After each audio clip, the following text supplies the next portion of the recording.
Hello, what's up you guys? Welcome back to the channel. Today I'm doing a September and October reading wrap up. So I'm very excited and I'm gonna go ahead and get into it to get through all these books. I think I read a total of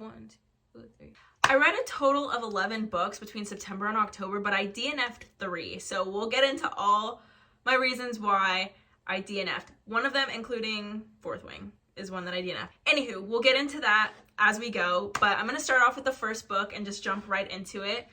And I hope you don't mind the sun rays. I actually really like them. I think they're really pretty with like the bookcase and whatever. I think it's an aesthetic, so let's go. The first book I read in September was Magnolia Parks by Jessa Hastings. And this book is basically about London socialites and toxic relationships. And I went ahead and gave this book a 3 stars. I was super excited to read this, but I think somewhere in the middle, it just started missing the mark for me. I've been told and I've heard a few times that if you really like Gossip Girl and you really like drama, then this book is for you. And I love Gossip Girl and I love drama, but I don't really think that this book is for me. Just in general, the ending is what really bumped it up for me, because I was about to probably give this a 2 stars and then I was like, wow, okay, the ending shook me up. But was it enough for me to probably continue on with the series? I don't think so. There were just some things that it just didn't do it for me. It felt very repetitive, and I think that's one of the biggest things that I did not enjoy and just started losing my attention. But it is, like I said, about toxic relationships and toxic relationship dynamics. So if that was Jessa Hastings' intent, to make it feel repetitive and make it feel cyclical because you're following alongside a toxic relationship, she did a really good job at that. That could be brilliance on her end, but for me, it wasn't that enjoyable. Halfway through, I was like, I'm ready to get on out of here and move on. But I also will say I wasn't the biggest fan of the dialogue and the descriptions of things. Like, I enjoyed how descriptive it was about like fashion to a certain extent, but I couldn't really visualize a lot of things. So I found myself like looking up the outfits. I enjoy descriptive writing. It was just a little bit hard for me to imagine everything, because it was really descriptive in the sense of like affluence and clothes and outfits and vibes and aesthetics, but mostly clothes wise. So other than that, I didn't feel like I could picture much. And then the dialogue was very like choppy and hard for me to understand at times too. So, and kind of hard for me to follow along. Again, if she made that her intent, to make me feel just as confused and lost as the characters inside this book, she did it for me. Okay, so 3 stars. Moving on to Do Not Disturb by Freida McFadden, and I'll put it somewhere here. And I gave this book a 4 stars. I really enjoyed this book and loved this book. I think Freida McFadden, I've only read 2 books by her, this one and The Housemaid, but I think she's going to be an author where she can kind of do no wrong for me, because I do plan on reading the second Housemaid soon. Our main character, Quinn, she's fleeing and she ends up in a motel and she gets iced in. So it's giving very much like Bates Motel, if you were ever into that, because I sure as heck was.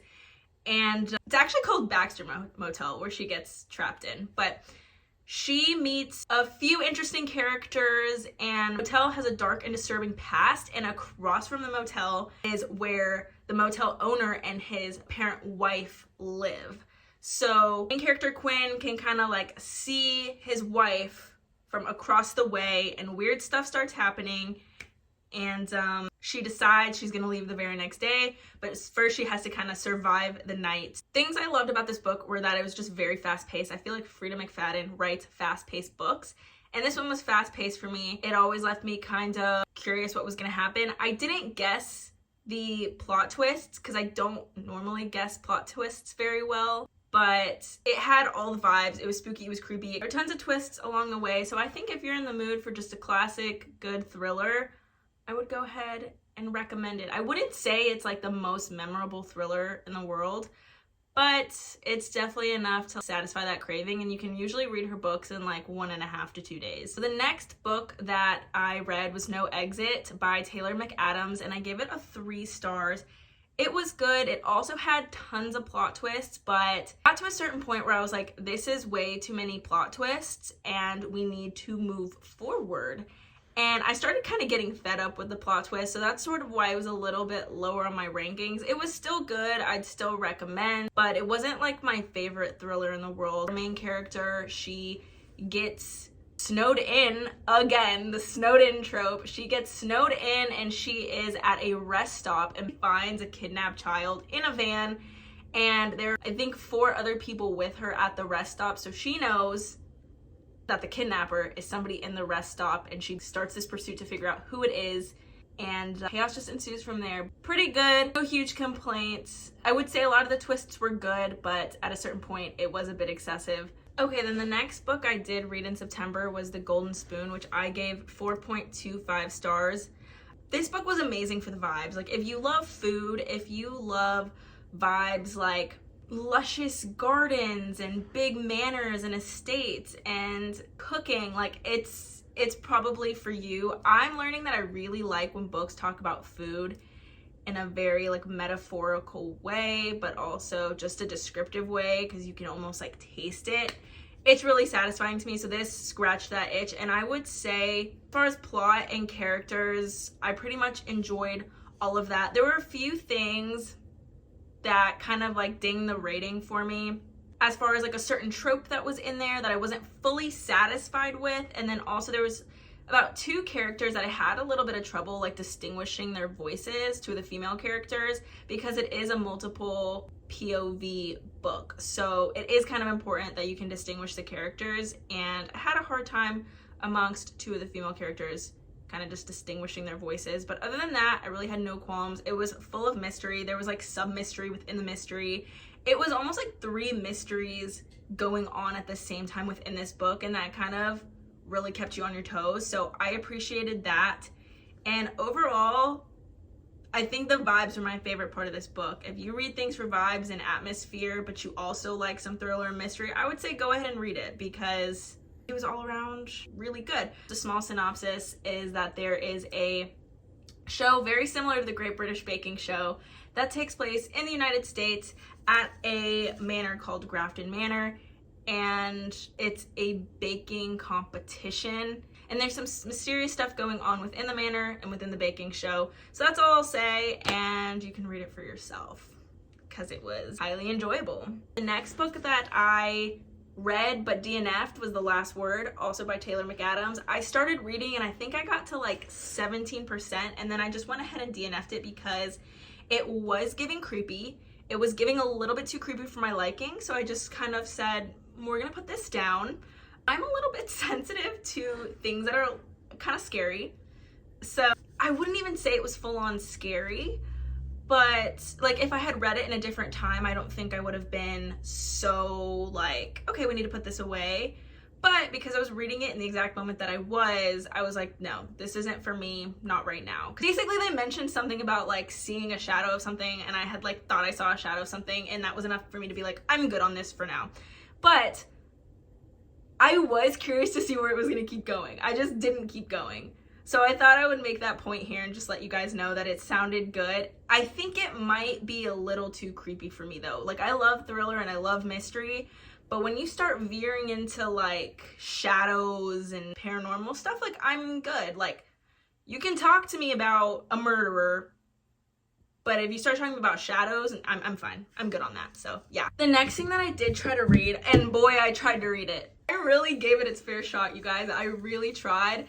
This is Iona Iverson's Rules for Commuting by Clare Pooley, and it has great reviews, but I just don't know what was going on. Like, I wanted to like this so much, and I just could not get into it. I made it 133 pages in, and it was like pulling teeth for me. It seems really great, it seems really cute, and maybe it would have gotten better, but if it was gonna stay the way that it was for me, it just wasn't doing it. Like, I like a lit fic, but I just didn't feel connected to any of the characters in here. I didn't really relate to any of them. It felt like it was trying to explore topics like lit fic should, but it just wasn't hitting any heartstrings for me. It wasn't doing anything for me. I think they tried to discuss like ageism, and I think bullying and acceptance, and it wasn't doing it for me, and I wanted to like it so bad. I did. Like, I thought it was going to be quirky and cute, and to some extent it was, but almost in a way that felt like it was trying too hard. Well, I think I said this in one of my reading vlogs, but it said people that liked anxious people and liked Eleanor Oliphant is completely fine, which is right here, which I loved, would like this, but it didn't feel genuine and endearing quite so much like Eleanor Oliphant is completely fine did. And I haven't read Anxious People yet, so that's right there. If I had kept reading it and finished it, I probably would have put it at like a 1 or 2 stars, unfortunately. But really cute cover, really floppy book. Like, I like to give away the books that I didn't finish or didn't love, but this is so floppy and the cover's so pretty that I probably won't do that. I'll probably keep it. And now we're getting into October is Family of Liars. I gave this a 4.25. I read We Were Liars when I was younger. I think I was in high school, and I loved it. It blew my mind. And I think this had not quite the same effect because I already know how she writes and kind of how there's a little bit of a psychological element to it. It didn't blow my mind quite as much as We Were Liars because I kind of was already familiar with the structure of We Were Liars, so I know that there's an element of like unreliable narrators, which I do really like. Definitely was thinking towards the end like, what are my thoughts on what's actually taking place like within these stories, because it's sort of somewhat up for interpretation, if you want to say. I won't say much else because you really do need to read these. These are books that you don't want spoiled, and I think people do a really good job of not spoiling these books for other people. But essentially, this is the prequel to We Were Liars that talks about the children of the characters in this book. It's basically family history, kind of taking it one step back, going further into the past, and meeting the parents of the liars who are in We Were Liars, who are the children in We Were Liars. But this book is kind of hard to explain without giving anything away. I will say I loved how there was like a family tree, and I loved how there was like a map of there's a map of, what was it called? Of Beechwood Island. I thought that was super cool, made for really good visualizations. And you guys, there's freaking recipes in the back of this book. Some things to eat and drink, okay? So I actually think because of this, I do want to do a video where I'm maybe eating things or like making things from this book, like maybe for a day or just for like a night, and making some of the recipes in this book. I think that'd be really cute, but I enjoyed it. I also think this is such an atmospheric vibe. Like, it almost reminds me of The Summer I Turned Pretty, but a little bit creepy, a little bit twisted. I love like a spooky beach vibe, a summerween vibe, if you will, because I was reading this while it was still warm out, but then we're veering into fall. Well, we were veering into fall. It was still warm. It was like the beginning of October. Or was this the end of September? I think it was somewhere at the end of September and the beginning of October. But it was giving summerween because it was still hot, and I was like anticipating the fall, but at the same time still in like a little bit of a summer vibe because it's still warm out, and I always end up missing the heat of the summer when I'm in the dead of winter. So it was just perfect. Vibes, atmosphere, cozy, but also a little bit like spine tingling, but not creepy and not scary. Well, no. Yeah, not creepy and not scary. If I used the word creepy earlier, I take that back. But yeah, 4.25. Didn't disappoint, and I don't really remember We Were Liars super vividly. Like, I remember how I felt, and I remember certain aspects of it, but I feel like maybe Family of Liars might have been better, dare I say. I don't know. The next book I read was The 7-Year Slip. I'm just go ahead and say 5 stars. Like, this changed me. This changed me. You know how hard it is for me to find 5 stars, especially as an adult, especially like being so critical of books. It's so hard for me to find a 5-star, and when I find it, like, it's so satisfying. It is so satisfying, and this did it for me. The main character, her aunt, has an apartment that goes 7 years back into the past, and there's 2 rules for the apartment. It's take off your shoes and don't fall in love. It is a romance, and there is a man in that apartment. Clementine has to kind of navigate what it's like to be meeting and liking somebody 7 years in the past. And oh my gosh, I just I love magical realism. This is magical realism, which means that basically magic and fantasy is an element to the story, but it doesn't dominate and like steer the whole story. It's kind of almost served as almost just like a literary device. Like, it's like metaphorical, and yeah. And when people use philosophical truths to back up a story and make you feel things, like that for me tugs at my heartstrings every single time. Like, if somebody can talk about the universe and the world and time and like space, which she's not like directly saying like space and whatever, but time plays a big part in this. So when people can talk about things like that, that usually is enough to blow my mind and add just like a whole nother layer to the story where I'm just like, I'm in, I'm here for it. It was so beautiful, guys. The writing was lyrical. The way that food was described in this book, amazing. This was another one that I read where I was like, wow, I really love when books talk about food.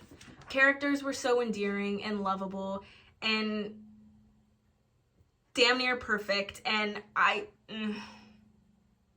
yeah, they were great. I don't normally love perfect characters, which I'll get into in a second, but I don't usually love perfect characters. I don't feel like they were perfect in a sense, like they had their own struggles and problems, but they were really very likable. And to be very likable in a personality sense, but also endear me, was cool, because I tend to like more flawed characters or maybe like unreliable narrators and things. No, these characters were very, very likable, and I liked them.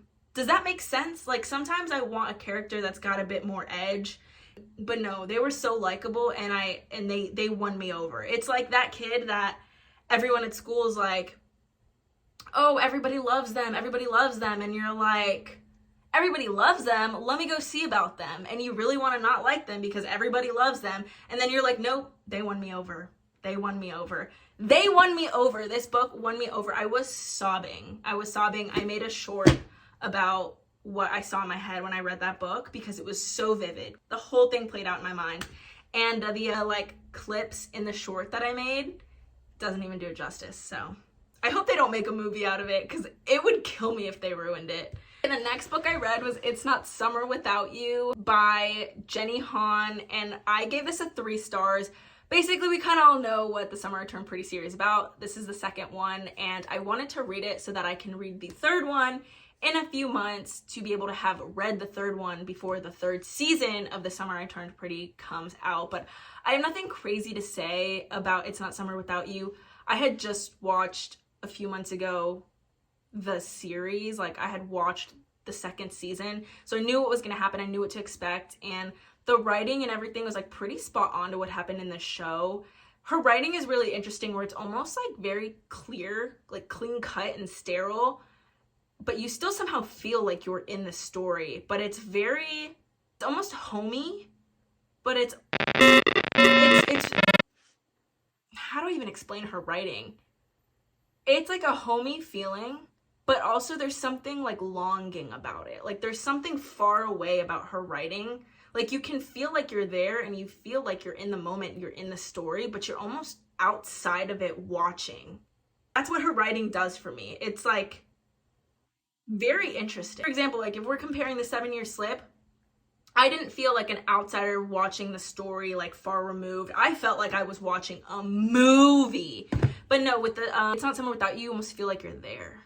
The next book that I read that I DNF'd was Fourthwing. I got almost 60-something% of the way through, and I DNF'd Fourthwing, you guys. This was technically my first fantasy ever, and I will say that it wasn't for me. It was sitting at a 3 stars, but basically I had rented this book on Libby, and I didn't start it till like halfway through the rental period, so I had 2 days to get through another half of the book, and I didn't love it that much to rush it and binge it or renew it and wait another however many months or weeks or go buy it. So I was just like, you know what, we're gonna DNF it. It was good while it lasted. I talked a little bit about it in my last vlog. I thought the characters were cool. I didn't necessarily relate to them, which I think is important for me.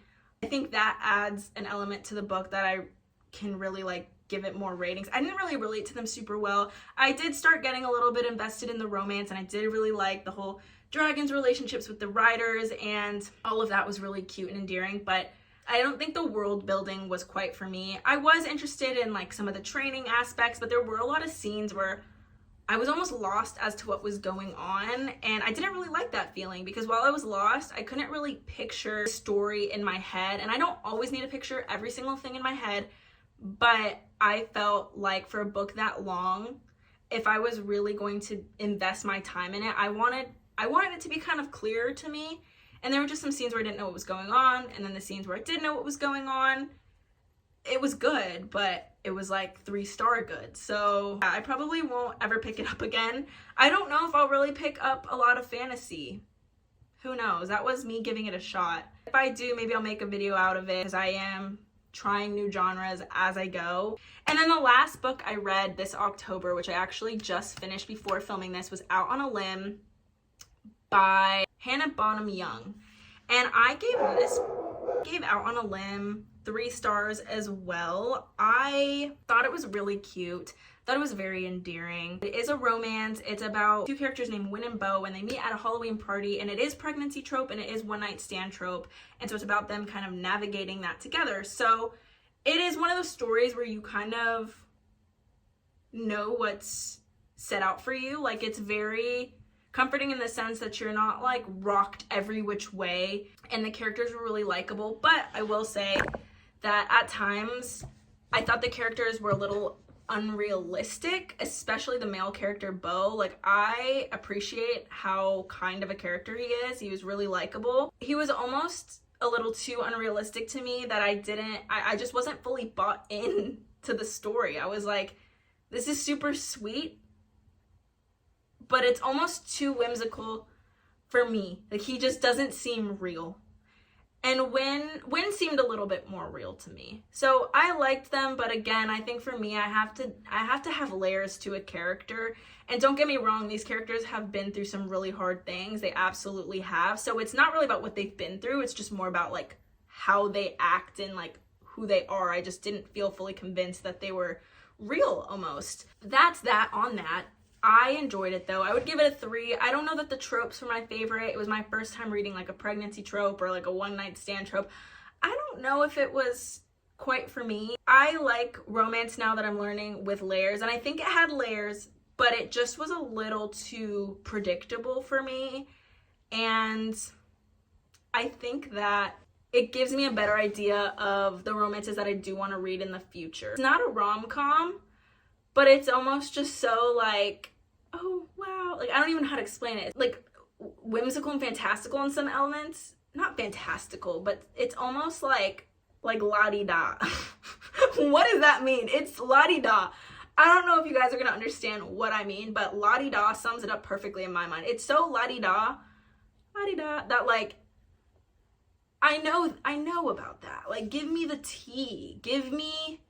And don't get me wrong, like there's some tea. Like, these characters have been through it, but like I guess the relationship between the two of them, I was looking for a little bit more. It also had some spice, which I tend to, I'm like, it's not giving me anything in this scenario. It just feels out of place. But they did have a one night stand, so I gave that a 3 stars. It was really cute though, and I would recommend it to people. I just probably wouldn't pick up something similar again. Maybe I would try one of those tropes again. I would probably do a little bit more research as far as the characters or the layers within the story. But it was really good, and I did love how it gave disability awareness. I loved how that was a aspect of the story, because I feel like I learned a lot. And that really is something that's probably not like represented as much as it should be. So I thought that was really awesome. But that is my September and October reading wrap up. I hope you guys enjoyed it. I hope you maybe find your next read from this video. I'll probably be doing another one of these in November. I'm finishing Yours Truly. That's gonna be in next month, and I'm really excited to keep reading that, and then we'll just see what else happens.